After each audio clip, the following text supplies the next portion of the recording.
ഈ പണം ഉണ്ടാക്കണമെന്ന് ആഗ്രഹമില്ലാത്ത ആരുമില്ല. പക്ഷെ പലർക്കും പണം ഉണ്ടാക്കാനായിട്ട് സാധിക്കുകയും ചെയ്യുന്നില്ല എന്നുള്ളത് സത്യമാണ്. അപ്പോൾ ഇതിനെക്കുറിച്ച് ഞാൻ കുറേ പുസ്തകങ്ങൾ വായിച്ചു. ഇപ്പോൾ getting rich, power of money, rich dad poor dad, Robert കിയോസാക്കിയും സെൻ ഗുരുക്കളിലൊക്കെ ധാരാളം പുസ്തകങ്ങളുണ്ട്. അപ്പോൾ ഈ പുസ്തകങ്ങളൊക്കെ വായിച്ചപ്പോൾ ഇതിനകത്ത് ഒരു സ്ട്രാറ്റജി ഉണ്ടെന്ന് മനസ്സിലായി. ഈ പണം ഉണ്ടാക്കുന്ന ആളുകൾ എല്ലാവരുടെയും തോട്ട് പ്രോസസ്സാണ്, അല്ലെങ്കിൽ മണിയോടുള്ള അപ്രോച്ചാണ് ഇവരെ വ്യത്യസ്തരാക്കി മാറ്റുന്നത്. ഇപ്പോൾ ഒരു ഒട്ടുമിക്ക പ്രത്യേകിച്ച് ഗ്രാമപ്രദേശങ്ങളൊക്കെ ജനിച്ചു വരുന്ന ആളുകൾക്ക് പണത്തോടുള്ള സമീപനം എന്ന് പറയുന്നത് ഒരുപക്ഷെ പണം എന്ന് പറയുന്നത് ഫ്രസ്ട്രേഷൻ ആയിട്ടാണ് പലപ്പോഴും ഉണ്ടാകാറ്. എനിക്ക് പൈസ ഇല്ലല്ലോ, എനിക്ക് പൈസ വേണമല്ലോ, എനിക്ക് എല്ലാവർക്കും പൈസ, എനിക്ക് പൈസ ഇല്ലല്ലോ. അപ്പോൾ ഒരു പണം എന്ന് പറയുമ്പോൾ നമ്മുടെ ചിന്തയും മനസ്സിൽ ചിലപ്പോൾ ആദ്യം വരാൻ സാധ്യതയുള്ളതൊരു സ്കേഴ്സിറ്റി ആയിരിക്കും. എനിക്കില്ലല്ലോ എന്നുള്ള ഒരു ചിന്തയായിരിക്കും പണത്തെക്കുറിച്ച് നമുക്ക് ഉണ്ടാകാനായിട്ട് സാധ്യതയുണ്ട്. എല്ലാവർക്കുമല്ല, എസ്പെഷ്യലി പണമില്ലാത്ത ആളുകൾ എപ്പോഴും പണമില്ലല്ലോ സ്കേഴ്സിറ്റി മൈൻഡ് സെറ്റാണ് അവർക്കുള്ളത്.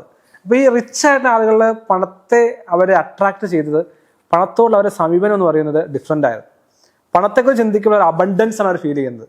പണം എന്ന് പറയുന്നത് എൻ്റെ ജീവിതത്തിൽ പ്രശ്നങ്ങൾ മാറ്റാനുള്ള ഒരു ടൂള്, എൻ്റെ ജീവിതത്തിൽ സന്തോഷം കൊണ്ടുവരാനുള്ള ഒരു ടൂള്. അപ്പോൾ പണത്തെ നാം അട്രാക്ട് ചെയ്യണമെങ്കിൽ പണത്തെ നമ്മൾ അട്രാക്ട് ചെയ്യുന്ന ചിന്തകൾ കൊണ്ടുവരാൻ സാധിക്കണം.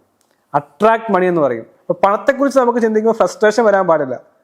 അതൊരു അബണ്ടൻസ് ആണ്, അതൊരു പ്രോസ്പെക്റ്റ് കൊണ്ടുവരുന്ന ഒന്നാണ് എന്നുള്ള ചിന്തയാണ് നമുക്ക് കൊണ്ടുവരാൻ സാധിക്കുന്നത്. അപ്പോൾ ഏറ്റവും ആദ്യമായി അതുകൊണ്ടാണ് മണി മൈൻഡ് സെറ്റ് അല്ലെങ്കിൽ റിച്ച് മൈൻഡ് സെറ്റ് എന്ന് പറയുന്നത്. പണം ഇപ്പോൾ എനിക്ക് നല്ലൊരു കാറ് മേടിക്കണം, നല്ലൊരു വീട് മേടിക്കണം. അപ്പോൾ പാവപ്പെട്ടവൻ ചിന്തിക്കുന്നത് എൻ്റെ പൈസ ഇല്ല, എനിക്കത് മേടിക്കാൻ പറ്റില്ല എന്നാണ് പാവപ്പെട്ടവൻ അല്ലെങ്കിൽ പാവപ്പെട്ട മൈൻഡ് സെറ്റുള്ള പുവർ മൈൻഡ് സെറ്റിലുള്ള ആൾ ചിന്തിക്കുന്നത്.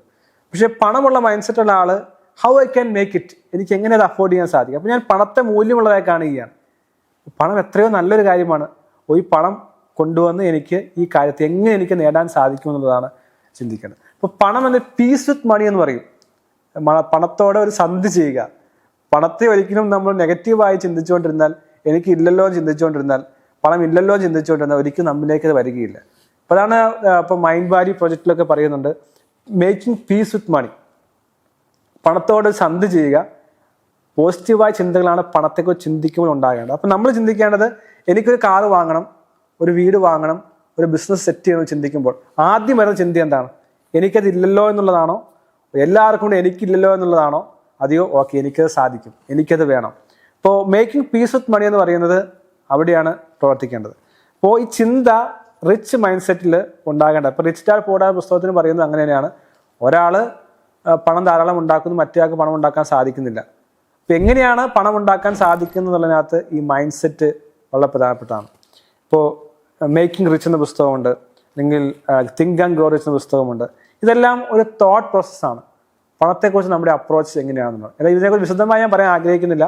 അത് നിങ്ങൾക്ക് ആവശ്യമുണ്ടെങ്കിൽ തീർച്ചയായും ഞാൻ വായിച്ച 100 പരം പുസ്തകങ്ങൾ പണത്തെക്കുറിച്ച് പുസ്തകമുണ്ട്. Happy money, making money, getting rich, rich dad poor dad, richest man in Babylon, ഇങ്ങനെ ധാരാളം പുസ്തകങ്ങളുണ്ട്. ഇതിനകത്തൊക്കെ വളരെ സീക്രറ്റ്സ് പറയുന്നുണ്ട്, എസൻസ് പറയുന്നുണ്ട്. അത് നമ്മൾ ഒരു കോഴ്സായിട്ട് ചെയ്യുന്നുണ്ട്. റിച്ച് മൈൻഡ് സെറ്റ് എന്നുള്ള ഗ്രോത്ത് മൈൻഡ് സെറ്റ് എന്ന പുസ്തകം ഇപ്പോൾ കോഴ്സും ചെയ്യുന്നുണ്ട്. ആ കോഴ്സ് അറ്റൻഡ് ചെയ്ത് ഇവൻച്ച് നിങ്ങൾക്ക് റിച്ച് ആയിട്ടുള്ള ഒരാളായിട്ട് മാറുവാൻ സാധിക്കും. അതിന് തീർച്ചയായും സാധിക്കും. അതൊരു ഹാബിറ്റാണ് പണം ഉണ്ടാക്കുക എന്നുള്ളത്. So grab that habit, practice that habit in getting rich.